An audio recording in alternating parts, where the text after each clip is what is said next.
Saya memikirkan bahawa dengan adanya komitmen daripada kerajaan, saya amat mengalu-alukan satu proses di mana bahasa Melayu itu patut dijadikan satu bahasa lingua franca.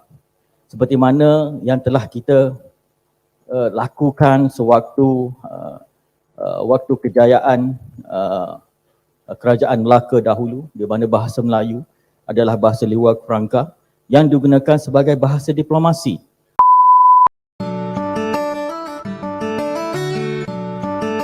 Menurut penjelasan dari berbagai profesor di Malaysia, yang mengusung soal tamadun Melayu dan bahasa Melayu, rasanya kita perlu menyimpulkan bagaimana sebenarnya maksud dari mereka yang selalu mengusik Nusantara sebagai alam Melayu. Mereka berusaha mengembalikan, seolah sosok Melayu yang hilang dengan cara-cara yang tidak relevan. Seperti bahasa Melayu di Malaysia yang mulai kehilangan dialek-dialek dari bahasa asalnya. Bahasa Melayu Malaysia saat ini, bukanlah bahasa Melayu yang sama dengan bahasa Melayu kuno, bahasa Melayu klasik, dan bukan bahasa Melayu warisan leluhur. Bahasa Melayu asalnya mengalami perubahan di setiap masanya, sedangkan bahasa Melayu Malaysia saat ini, adalah pengaruh kuat dari penjajah kolonial. Lantas kenapa Malaysia berambisi menaikkan derajat bahasa Melayu Malaysia di atas populernya bahasa Indonesia? Mereka membuat slogan, Melayu itu keras, Melayu itu kuat, Melayu itu hebat, tapi tidak bisa merdeka sendiri. Katanya semua ini alam Melayu, budaya Melayu, semuanya Melayu.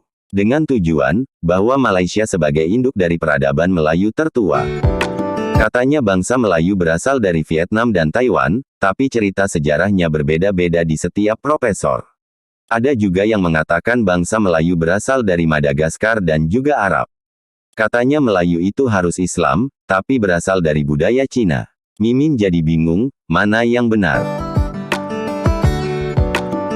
Kebencian yang ditanam Malaysia terhadap Indonesia, sudah terlihat sejak awal-awal kemerdekaan.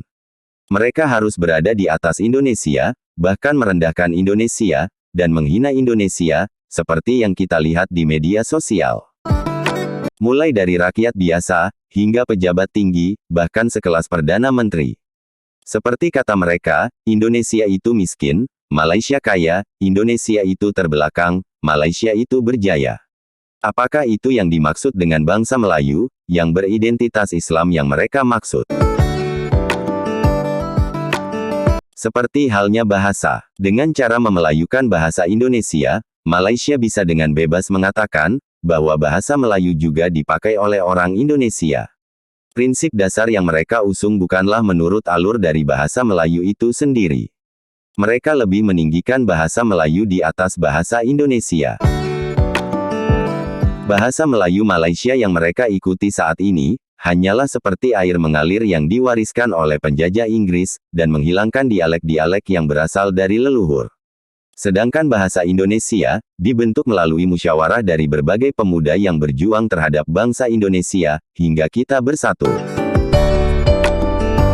Dilihat dari KBBI, bahasa Indonesia menambahkan awalan seperti, ber, di, kan, dan masih banyak lagi, yang mana tidak dimiliki oleh bahasa Melayu sebelumnya. Seperti orang-orang Malaysia saat ini, terkadang kita melihat mereka juga mulai menggunakan ejaan tambahan tersebut.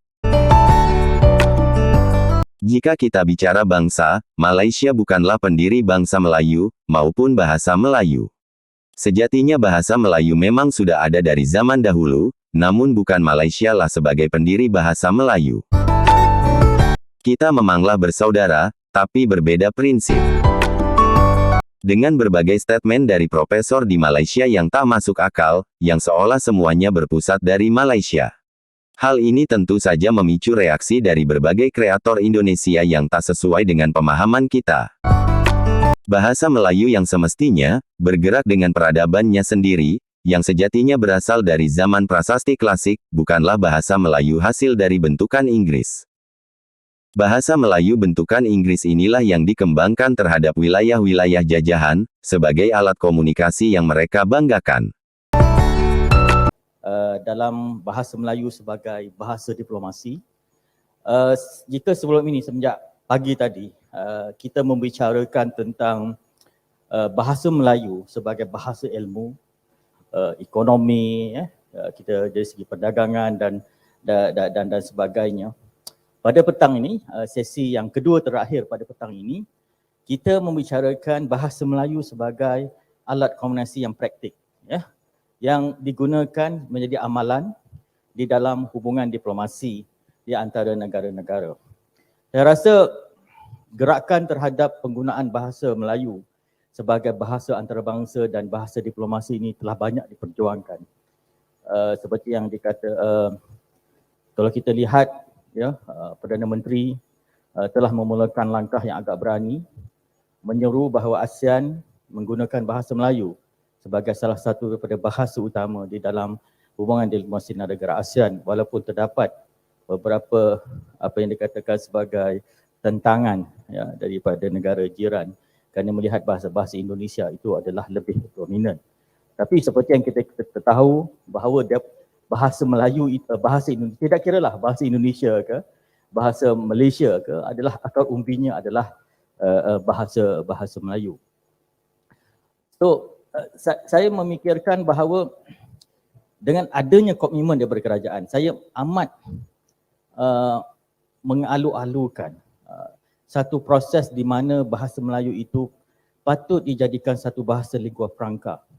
Seperti mana yang telah kita lakukan sewaktu waktu kejayaan kerajaan Melaka dahulu, di mana bahasa Melayu adalah bahasa lingua franca yang digunakan sebagai bahasa diplomasi.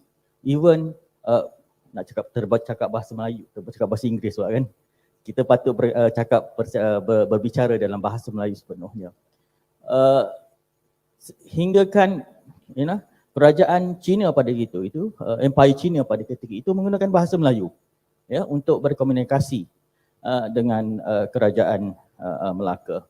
So di sinilah saya rasa kita mempunyai panel-panel yang sangat hebat yang mempunyai pengalaman di dalam bidang masing-masing, terutamanya di dalam mengangkat bahasa Melayu di dalam arena antarabangsa dan juga menjadikan satu daripada bahasa utama diplomasi.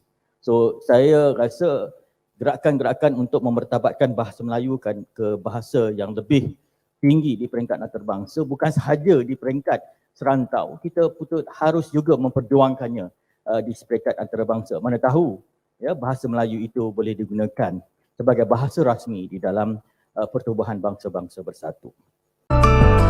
Semoga kita terhindar dari hal-hal yang tidak sepatutnya menjadi kerugian bagi orang lain maupun bangsa. Tetaplah berjuang atas apa yang seharusnya menjadi hak kita sebagai warga negara Indonesia.